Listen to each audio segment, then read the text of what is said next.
Welcome to the final installment of my All Wars of Russia series. This episode will deal with the wars of the Bolsheviks, the Soviet Union and modern Russia, giving us a full list of the wars of Russian history. In this episode, we have a civil war for the very soul of Russia, the peak in Russia's worldwide power, and arguably the weakest it has been in for centuries, relatively speaking. And we start off with a bang, as the Russian government is in just about the worst situation you can possibly imagine. World War I is still ongoing, with German forces occupying the West, but also, as a result of the Bolsheviks seizing power, anti-communist elements have started a civil war. Some regions are even considering declaring independence. But this man, Trotsky, has a brilliant idea for resolving the war with Germany. Let's not sign a peace deal, where we would have to give land to Germany, but let's also no longer fight the Germans, so hopefully they'll just get bored and go west. What a great idea, oh no. The Germans just pushed very far without any opposition. At this point, Lenin just bit the bullet and signed the Treaty of Brest-Litovsk, finally ending World War I for Russia, though at great cost. But we can worry about the lost land later, let's focus on the Russian Civil War. We will go into detail on some specific wars later, but the main war is between the Red Army, fighting for a Bolshevik, communist Russia, and the White Army. A strange mix of ideologies, some monarchist, some democratic, all disliking communism. The Whites would initially take control over much of the East, supported by many of the former Entente, as a group of Czechoslovaks took control over the railway connecting east to west in Russia. The war would be long and hard, but eventually, through control over the more prosperous West, the Bolsheviks ensured control over the entirety of Russia. But while the Russian Civil War wasn't going, there were several independence wars linked to it. The German Empire had since collapsed, which left their former conquests in Eastern Europe in dispute. One of the most important conflicts of these was the Ukrainian War for Independence. Essentially, a civil war between Bolshevik-supported Ukrainians hoping to join Ukraine as an autonomous part of a future Soviet Union, while the other side preferred a fully independent, non-communist Ukraine. This conflict would last for the entire duration of the Civil War, but eventually the Bolsheviks would achieve victory. Over in Kazakhstan, the Alash autonomy had declared independence from Russia as well, and in the Kazakhstan campaign, the Bolsheviks would reclaim the territory. But the Bolsheviks wouldn't be as successful in the Finnish Civil War, where white and red forces went head to head as well. The Germans, before they had collapsed, had helped the Finns achieve independence, with the territory successfully removing themselves from Russian orbit. We then have a war over Sochi, this small region here between Georgia and Russia. Following British arbitration, the two states swapped around some lands, and the border we still see today, at least officially, were born. A triplet of wars then need to be discussed in the Baltics, as Latvia, Estonia and Lithuania are all fighting for their independence. Initially, the Bolsheviks mounted some successful offensives, but through support from German volunteers, France and Britain, as well as the sheer bravery of the Baltic states themselves, all three would manage to achieve full independence. Back in Georgia, South Ossetia would attempt to break away from Georgia, supported by the Bolsheviks. This uprising would eventually be crushed by Georgian forces. This leads us to perhaps the greatest of these wars which we need to discuss, the Polish-Soviet War. While the Bolsheviks were busy fighting their civil war, Poland hoped to seize lands out west from the distracted Russia, to set up Poland in an as favorable position as possible upon independence. The Bolsheviks did not take kindly to this attack, and in a counteroffensive they almost took Warsaw, threatening the very independence of Poland and future Soviet maneuvers into Central Europe. But in what would become known as the miracle at the Vistula, the Poles not only managed to preserve their independence, they once again managed to push significantly and got a very favorable peace deal, annexing much of western Ukraine and Belarus. While all this was going on, the Turks were fighting for their independence against the Entente powers. The Soviets would provide aid to the Turks, allowing them to achieve full independence and preserve their territorial integrity in Anatolia. In the same area, we have another triplet of wars as the Bolsheviks restore order in the Caucasus. As the Bolsheviks become more dominant in the overall civil war, 3 invasions would end the independence of Georgia, Armenia and Azerbaijan. Over in Asia, Baron Ungern Sternberg, part of the White Movement, had seized control over Mongolia. In response, the Bolsheviks would create puppet regimes in both Mongolia and Tannu-Tuva after an invasion. The Soviets would decide to not annex or integrate these lands into the Union, as China still considered these territories part of their domain. Thus, integrating these underdeveloped lands wasn't worth upsetting China over. Central Asia would be pacified during the larger civil war, but in the Basmachi movement, long-term resistance against Bolshevik and later Soviet rule would continue for over a decade, before the region would finally calm down. As the final war for the Bolsheviks, there was the East Karelian Uprising, where the East Karelians hoped to achieve independence, supported by the Finnish. They had hoped Finland would support them fully, but by this point, the Bolsheviks had mostly secured their victory in the civil war, and thus, Finland didn't want to risk another war with the Bolsheviks. Without Finnish help, the East Karelians would be destroyed. With that, the civil war was over, and the former Russian Empire was now a collection of Soviet Federative Socialist republics.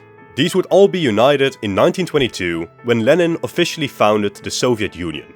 This ends the era of the Civil War and the Bolsheviks, and officially starts the era of the Soviet Union. All in all, the Bolsheviks would have a pretty rough military record. They had won 56% of their wars, lost 39%, and drew 6%. This is the highest percentage of defeats so far, if we don't count the Russian Republic at 100%. Adding in the points, this gives the Bolsheviks a score of 1.72. Let's see if the Soviet Union can do better. Sorry for the quick intermission, but by far most of you aren't subscribed. To keep up to date with the 2 videos I release every single week, consider doing so. Thank you. And the Soviets start right off with a strong string of conflicts, as Georgia revolted in the hopes of creating an independent state. Stalin would brutally repress this revolt as a sign for things to come under his rule. A border conflict would then erupt against Afghanistan over the islands of Ur-Tatagai. White Russians had fled to the island, so the Soviets had captured it. To Stalin's surprise, the Western world diplomatically opposed this Soviet action. So, in a big diplomatic ceremony, the island was returned to Afghanistan, and in exchange, Afghanistan would take actions to restrict tribal raiding into Soviet territory. The next conflict was in China, as the Chinese attempted to gain full control over the Chinese Eastern Railway, previously jointly controlled by both the Soviets and the Chinese. This would be the first major conflict since the Russian Civil War, and Soviet victory in this war was very big in showing off the Union's new, professional army. The railways would be returned to joint custody. The Red Army would then intervene into Afghanistan twice. The first intervention was meant to support the ousted king of the nation, Amanuallah Khan, in the Afghan Civil War. Militarily, the Soviets were successful, but with Khan fleeing the nation, the Soviets retreated too. The second intervention was against the Basmachi tribe in northern Afghanistan, where the Soviets successfully invaded, destroyed much property and manpower of the Basmachis, and then left Afghanistan again. In 1932, the Chechens would rise up against Russian rule, only to be brutally suppressed. The Japanese seized Manchuria in 1931, and along the now long Japanese-Soviet border, there would be many on and off border clashes. Most of these clashes were minor, but after a Soviet victory in the Battle of Khalkhin Gol, the two sides would sign a neutrality pact, as Japan decided to focus on war with the West rather than with the Soviets. Meanwhile, China had shattered into warlord states. One of these, Xinjiang, was basically a Soviet puppet struggling against Chinese-supported invaders. The Soviets intervened, until eventually a ceasefire would divide the province in two. But this wouldn't last for long, as Islamic rebellions in Xinjiang would spark a second Soviet intervention, putting the Soviet puppet in control over the entire region. This already brings us to the outskirts of World War II, as in 1939, the Germans launched an invasion of Poland, soon to be joined by the Soviets in the east, leading to the occupation of the nation between the two states. Further capitalizing on Germany fighting the Western powers, the Soviets continued to flex their muscles during the Winter War in Finland. The war would be a total embarrassment, as the Finns defended themselves amazingly, and the Soviets would fail to fully conquer Finland. But, at the end of the day, they still managed to push the border west, securing the safety of Leningrad. Then, through diplomacy, threats, and military maneuvers, the Soviets would add all three Baltic republics to the Union. To the south, the Soviets would also push the Romanians into ceding Bessarabia and northern Bukovina to the Soviets as well. But while the Soviets were doing this, the Germans had casually conquered all of Europe with their allies. Despite the Soviets and the Germans having signed the Molotov-Ribbentrop Pact, which included a non-aggression pact, in a total surprise move, the Germans, who have explicitly stated that exterminating communism and conquering Eastern Europe was part of their goals and had been gathering forces on the border for a while now, suddenly invaded the Soviet Union. Who could have possibly seen this coming? This war would be absolutely devastating for the Soviet Union, as most major cities fell under German occupation, as the Soviet population suffered very heavily. But through the Soviet Union regrouping their industry and army to behind the Urals, as well as supported by American Lend-Lease, the Soviets would slowly regain the initiative, while the Western powers took Africa and invaded Western Europe. Over the next couple of years, slowly but steadily, the Allies made progress until eventually American and Soviet forces would high-five each other halfway through Germany and the war was over. As a result, much of Eastern Europe was now under Soviet control, and the Soviets would spend a while dealing with the aftermath of World War II by playing whack-a-mole with anti-Soviet insurgents across Eastern Europe. Over in Asia though, World War II was still ongoing, and the Soviets would invade Japanese-controlled Manchuria and Korea until two atomic surprises ended the war fully. The Soviets and Americans divided up Asia, and with Soviet help, the Communist Chinese would win their civil war, taking control over the most populous state on Earth. This would lead us to the Cold War, the geopolitical struggle between the US and the Soviet Union. But before we discuss the end of the Cold War itself, let's dive into the individual conflicts the Soviets were involved in. The first was the First Indo-Chinese War, where rebels in Indochina attempted to gain independence from France with support from the Soviets, eventually leading to a French withdrawal from the region, with Vietnam getting split between a capitalist South and a communist North. Around the same time, we have the Korean War. North Korea, carefully supported by the Chinese and the Soviets, launched an invasion of the South, almost unifying the entire peninsula. But as the Soviets were boycotting the UN at the time, the US managed to get UN approval to restore order, almost counter-conquering North Korea. But here, China warned US forces to not go any further, which they then did anyways, leading to China pushing the border to where it is today, as the war stalemated into a ceasefire. Shortly after, North Vietnam would also invade South, hoping to unify the nation under communist rule. America would intervene and fight a 2-decade slog in Indochina, as the war would escalate into neighboring Laos and Cambodia. The US would never actually enter North Vietnam, weary of Chinese intervention like in Korea, and as such, these wars would end with the entire region falling under communist control. Back in Europe, an uprising would rock East Germany, only to be suppressed by Soviet and East German forces. But more importantly, spurred on by Western radio stations, a revolution rocked Hungary, only to be brutally suppressed by Soviet tanks rocking up to Budapest. The next one then is interesting, as small Albania took on the Soviet Union and actually won. Differing views on how communism should work led to a rift between the two states, and Albania would expel Soviet forces in the nation, even killing some Soviets by sinking a Soviet submarine. Albania was crucial for Soviet influence in the Mediterranean, but while the Soviets were figuring out the logistics of actually invading Albania, they were distracted by the Cuban Missile Crisis, and thus Albania remained unpunished, emerging victorious from this conflict. But then, in 1968, a major event would radically shift public perception of the Soviets across the world. The leader of Czechoslovakia was reforming the Czechoslovak political system, allowing for more liberty and a more decentralized economy. This was a no-go for the Soviet Union. So, the Warsaw Pact would launch a full-scale invasion of Czechoslovakia to restore a hardline Moscow loyalist to power. This very extreme Soviet response to mild to no Slovak provocation would lead to many socialists and communists across the world to denounce the Soviet Union and their way of communism, with socialists who still supported the Soviet Union henceforth being known as tankies, in reference to the Soviet tanks rolling into Prague and Budapest. Back over in Asia, China and the Soviet Union had fallen out over differing interpretations of communism. As this conflict escalated, the two sides would fight a border war over a small island. The Soviets would achieve the military victory and retain control over the island. Then we would see minor Soviet involvement in the War of Attrition, which was a conflict over Israeli-occupied Sinai. Egypt attempted to dislodge Israel from the region, but failed to seriously change the situation, and both sides would claim victory in the war. In Africa, the Eritreans were fighting a war of independence against the Ethiopians, and the Soviets would provide limited support to the communist regime in Ethiopia. Eritrea would come out of the war victorious when the Ethiopian communist regime collapsed.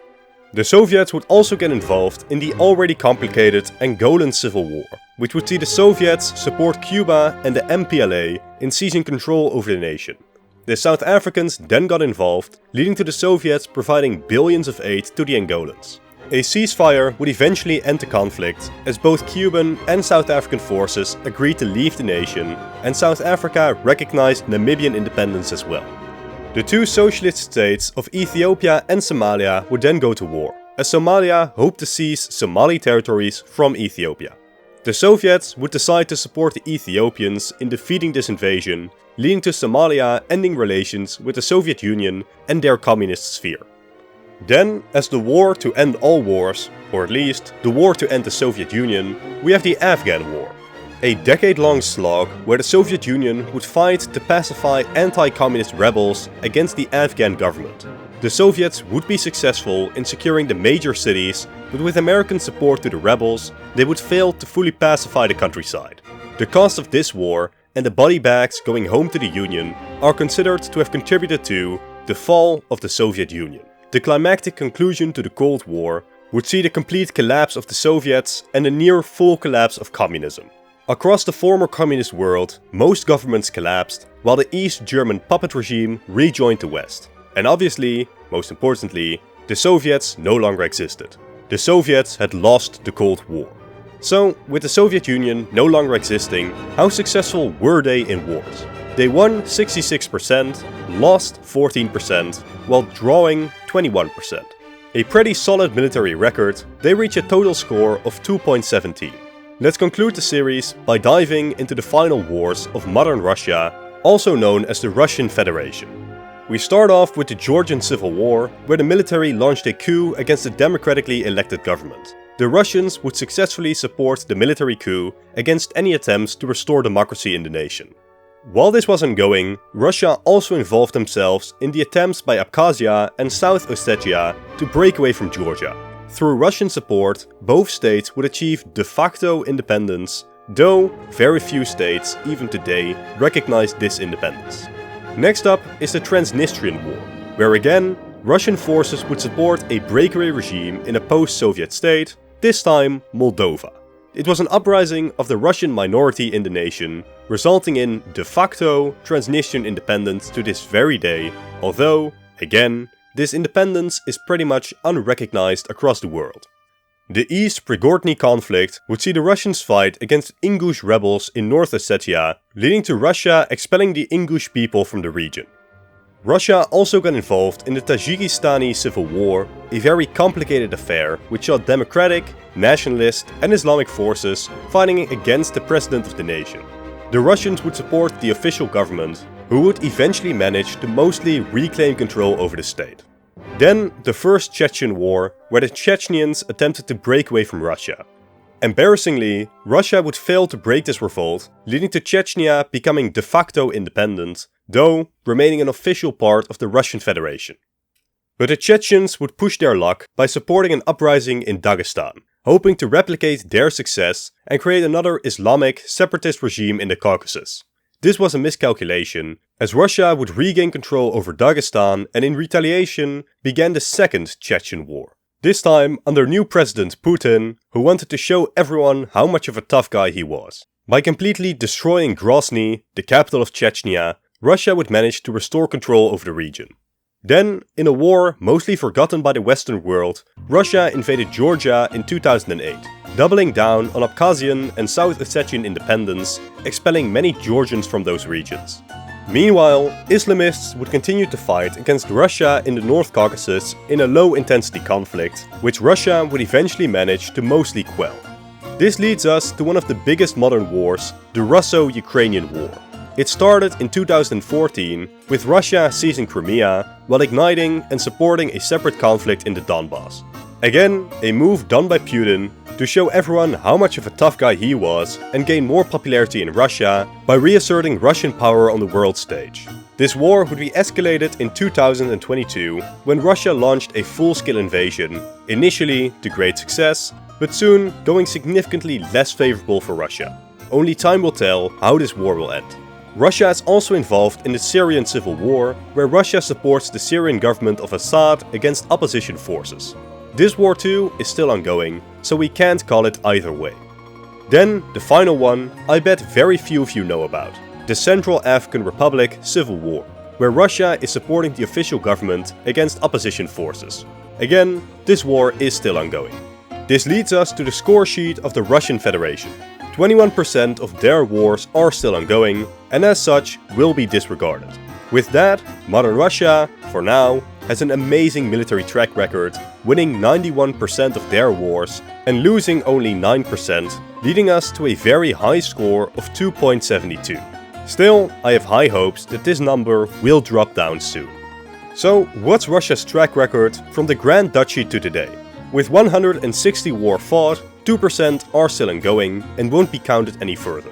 66% of these wars were won, 16% were lost, and a further 18% were drawn, giving us a total score of 2.15. Comparing this to the only other full nation we've done, the United States, this places Russia in second place. But in terms of individual regimes, we need to add the Bolsheviks, the Soviets, and modern Russia to our list. The Bolsheviks just barely stay away from the bottom, pushing the Tsardom down another spot. The Soviets come in right under their main rival, the Americans, at a solid third place. But that third place doesn't last long, as the Russian Federation, or modern Russia, pushes everyone down a spot and claims the #1 position. This concludes my series on all Russian wars. Let me know if you liked it and what nation you'd like me to do next. This was very much an experiment, so if it fails and you guys don't like it, I won't do it again. But for me, this series was a lot of fun. Let me know your thoughts in the comments below. But for now, this is where I'll end this video. Thank you all for watching, consider leaving a like and a comment to support the content, and subscribe for 2 more videos every single week. To continue watching, click on one of the 2 videos on screen now. Again, thank you all for watching, and goodbye.